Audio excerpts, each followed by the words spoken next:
Senador Renan Calheiros.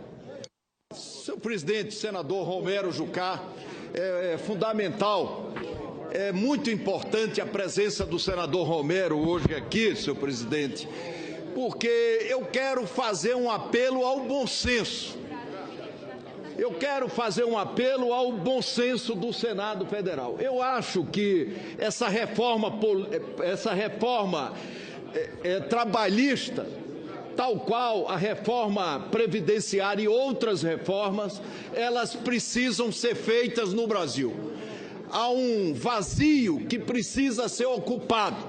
Da mesma forma, senhor presidente, e as últimas pesquisas dizem exatamente isso, o presidente Michel Temer não tem mais a confiança da sociedade para fazer uma reforma na calada da noite, atropeladamente, transcendental, que tem a ver com todos os brasileiros. Eu queria fazer um apelo a Vossa Excelência, aos membros da Comissão de Constituição e Justiça. Havia uma promessa, e o senador Magno Malta lembrou aqui, de se editar uma medida provisória. No momento, senhor presidente, em que, certo ou errado, o Ministério Público Federal, a Procuradoria-Geral da República, apresenta uma denúncia contra o presidente. No momento em que nós precisamos conversar sobre a conjuntura política e institucional. Hoje até, e eu queria elogiar Vossa Excelência promoveu na sua casa um encontro onde nós tratamos da reforma política. Muito bom, produtivo. Eu acho que, da mesma forma, Vossa Excelência poderia convidar esta casa para nós tratarmos do Brasil. Se vamos ter saída ou não para o país, ou se nós vamos continuar com essa gente aí fazendo de conta que está governando o Brasil. Governando para onde? Querer votar uma reforma trabalhista que vai revogar direito do trabalhador e ampliar a desigualdade social no nosso país, isso é um horror. É um horror. A reforma tem que ser feita, mas não essa reforma que está aí. Não essa reforma que está aí. Essa reforma que está aí é deletéria. Ela foi influenciada apenas pelo sistema financeiro e pelo empresariado equivocadamente achando que basta mudar a legislação trabalhista, senhor presidente, para que a economia retome o crescimento, volte a crescer.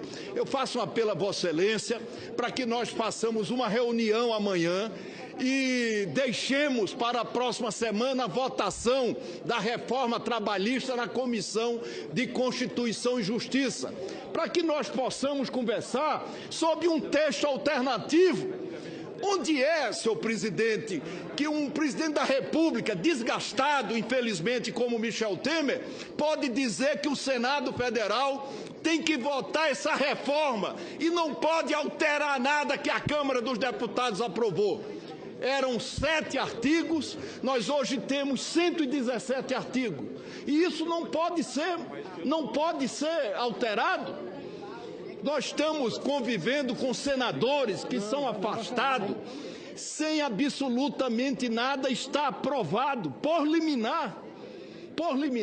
A insegurança no funcionamento do Legislativo é tão grande e da própria democracia que nós precisamos sim dar respostas à sociedade e passar a ideia de que nós vamos votar essa reforma trabalhista amanhã, de qualquer jeito, é muito ruim.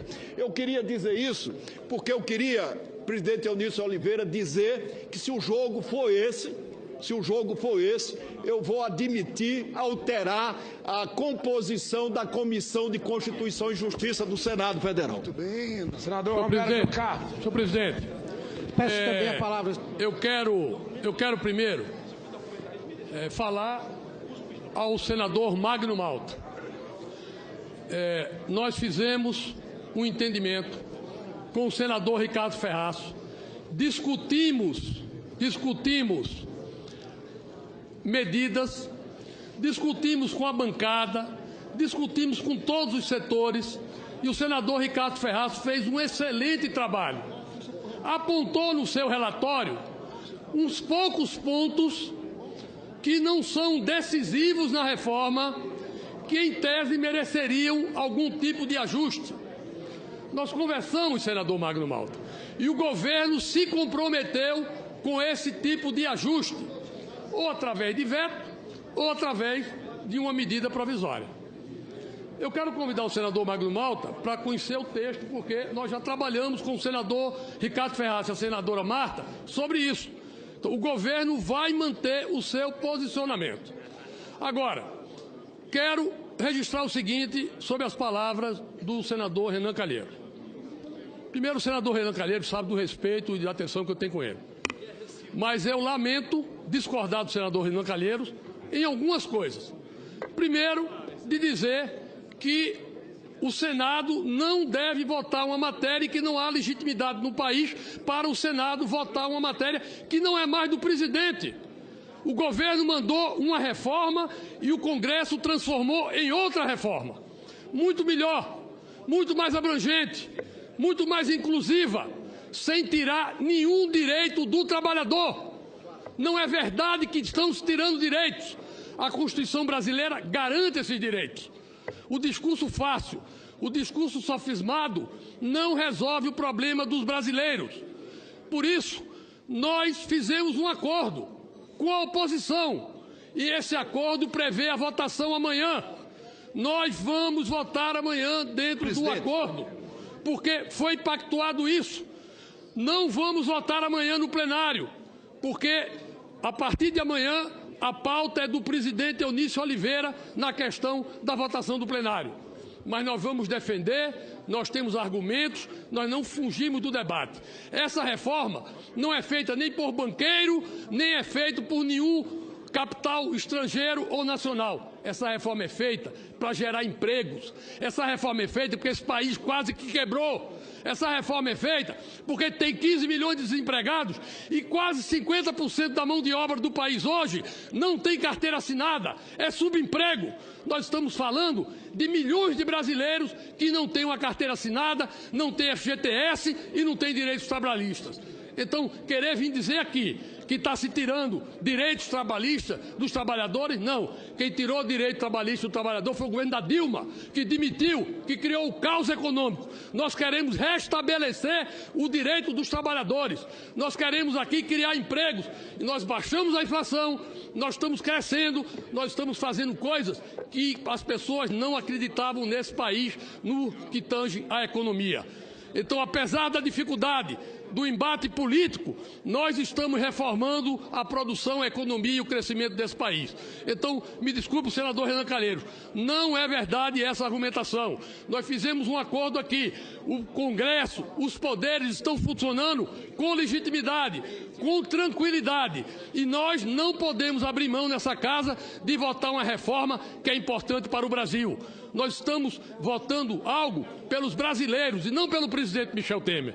E mais, quero dizer ao senador Renan Calheiros que estranho essa posição dele dizer que vai mudar os membros, porque nós fizemos uma reunião de bancada e por 17-5 nós definimos que apoiaríamos a reforma e que as coisas ficariam como estão. Se Vossa Excelência muda de posição, nos dá a condição de mudar também, porque nós fizemos um pacto, nós fizemos um entendimento, nós demos a palavra e a minha palavra vale. A minha palavra, quando eu dou, eu cumpro. Pode chover canivete. Na CAIS, a semana passada, eu ia perder a eleição e não corri, não atrasei a eleição, não fugi. Tinha pactuado de votar e votei e perdemos por 10-9. Então, não me venham com 2 ou 3 conversas diferentes, porque eu, pessoalmente, não aceito e vou trabalhar para que a gente vote e aprove amanhã a reforma trabalhista, que é de todos os brasileiros. Senhor presidente, Senhor presidente, eu acabei sendo citado. Presidente. Eu acabei na norma do artigo 14. Eu quero, como líder do PT, depois do senador Renan. Calma, eu vou. Na forma do artigo 14.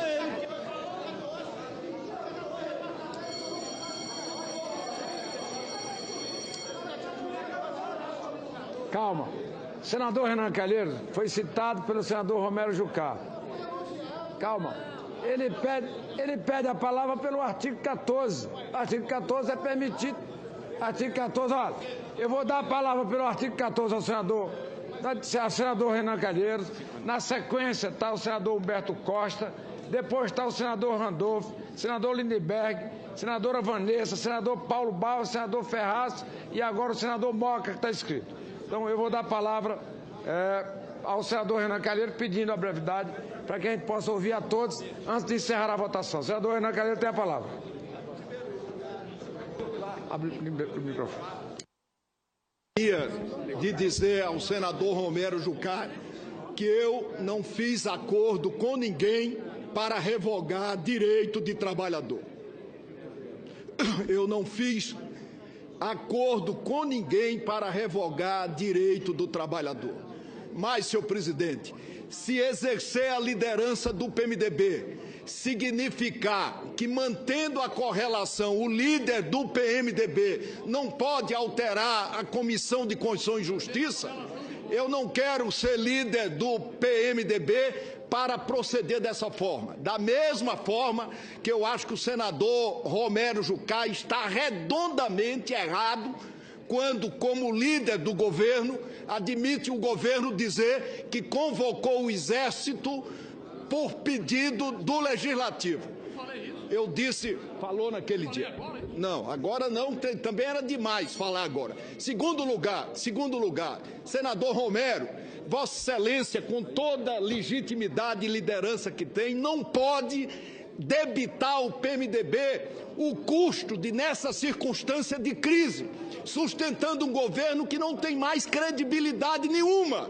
Um país quebrado pelos equívocos da política econômica e obrigado do dia para a noite o Senado Federal votar uma reforma trabalhista, senhor presidente, que amplia o trabalho intermitente, que amplia a insalubridade para lactante e gestante, que coloca o acordado sobre o legislado, senhor presidente. O Brasil é o único lugar que vai fazer isso sem regra, e que eleva ao mesmo patamar a demissão individual e a demissão coletiva. Não é isso que vai resolver o problema do Brasil. Nós precisamos de uma reforma trabalhista que atualize a legislação e precisamos de uma reforma das aposentadorias que viabilize a previdência social para a próxima geração. Não uma reforma definitiva. E este governo, infelizmente, este governo que está aí, infelizmente, não tem nenhuma condição de propor ao país essas reformas que penalizarão a população. Nós precisamos tratar de saídas para o Brasil, porque o presidente Michel Temer precisa entender e precisamos com muita humildade, receber a sugestão do presidente Fernando Henrique Cardoso, com muita humildade. Ele precisa entender que demorar mais 1 mês, 2 meses, 3 meses, 1 ano à frente do governo, sem que, do ponto de vista institucional, nós possamos ganhar, fortalecer os poderes, não significará nada. É uma resistência para o nada, porque o erro do presidente Temer foi achar que poderia governar o Brasil influenciado por um presidiário de Curitiba. Isso não ia chegar a lugar nenhum, ainda mais com o presidiário recolhido ao cárcere em Curitiba e continuando a receber dinheiro, que é lamentavelmente o que hoje a realidade e a circunstância nos expõe.